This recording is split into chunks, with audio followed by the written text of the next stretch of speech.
मोनसे बर'नि पर्टेलावहाय नोंथांमोना नुनो मोनबाय इउजि सारा जोंना सल मिनिस्टार एमंस द बड'स बिथां सारा जोंनि बर'नि नायल'जाल' सासेल' मन्थ्रि नङा होमबा हाग्रामा महिलारिखौ होनदों नोंथांमोना बेखौ मिडियायाव नुखाबाय नाथाय बिनि भिडिअ फुटेजखौ आङो बेयाव होनो हानाय नंला खारन बेयाव डिजे दामनाय दं। दा खोथाया जाहैबाय होनदों आरो सोंथि खालामदों दिनै हाग्रामा महिलारि बिथाङा हेमन्त बिश्व शर्माया मोजां, सर्बानन्द सन'वाला मोजां, नरेन्द्र मदिया मोजां, अब्ला बिथांमोन मोजां सुबुंफोरजों मोजां दैदेनगिरिजों थाफानाया प्रमद बर'नाव मा भुल जाखो? बिथांमोन मोजां दैदेनगिरिजों थाफानाया प्रमद बर' बिथांनावल' मानो गोरोन्थिखौ नुदों होननानै सोंथि खालामदों बिथां इउजि सारा हाग्रामा महिलारि सारनाव।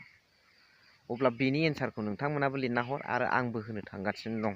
I am going to give the answer of this question which is asked by UG Sir, Sole Minister of the Bodos at present.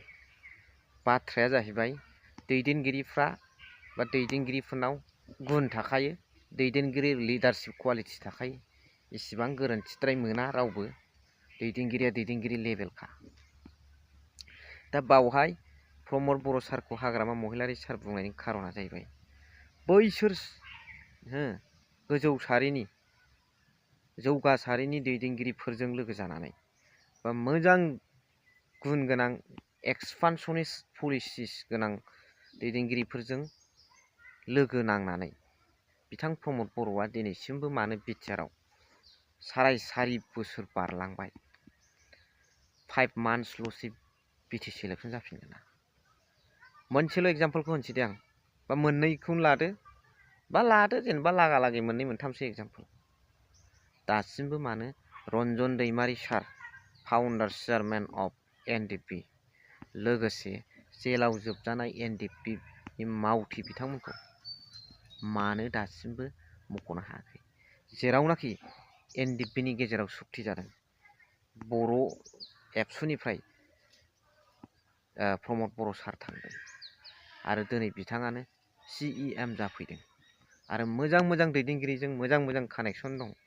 Narendra Modi, Sarbananda Sonowal सार, हेमन्त बिश्व शर्मा सार बिथांमोनजों अब्लाबोदि बिथां प्रमद बर' सारा रन्जन दैमारि सार आरो जेलाव थानाय एनडिपि आदामोनखौ मानो बख'नो हायाखै?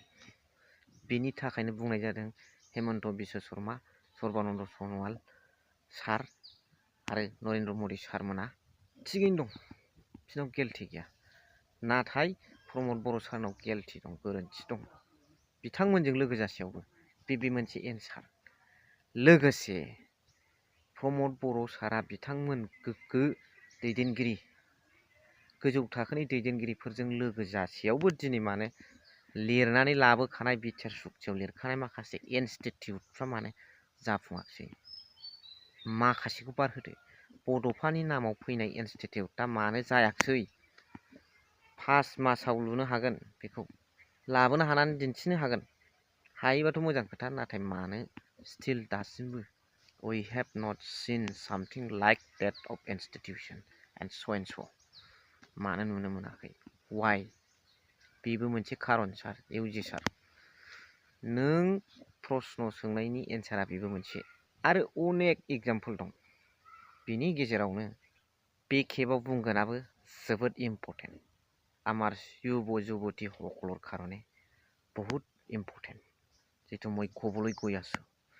बे खोथाया जाहैबाय मा, बिटिसिआव जोंहा बै हाग्रामा महिलारि सारनि समावहाय थार्ड ग्रेड आरो फर्थ ग्रेडखौ कब्जा खालामनानै रिक्रुटमेन्ट होनानै गावनो बिटिसि गभर्नमेन्टआनो साख्रि सोनो हायोमोन। बिनि गेजेरजों गोबां बेखार जेंना आरो सोरनिबा न'खरा जोंखांदों, जौगाखांदों।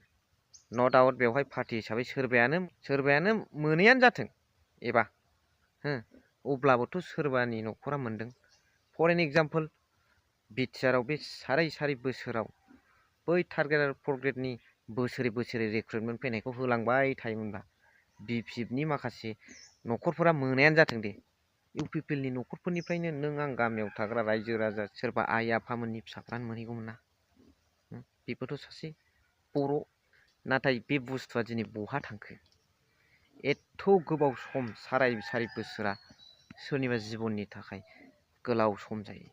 दानो हाग्राया बे समावनो भबिष्यत दानो हायो, इयुनखौ दानानै लानो हायो। नाथाय दिनै बे रिक्रुटमेन्टआ बहा थांखो? बेफोर मोनफा मोनफा माखासे बुस्थुफोरखौ खोमाजोबनायनि थाखायनो प्रमद बर' सारखौ हाग्रामा महिलारी सारआ बुंनाय जादों। हेमन्त सार, नरेन्द्र मदि सार, सर्बानन्द सन'वाल सारमोना जोबोद मोजां, नाथाय प्रमद बर' सारनाव गिल्टि दं, गोरोन्थि नुदों होननाया बेनो सार। इउजि सार मा सानो रायजो राजाफोर? एम आइ राइट ना रं?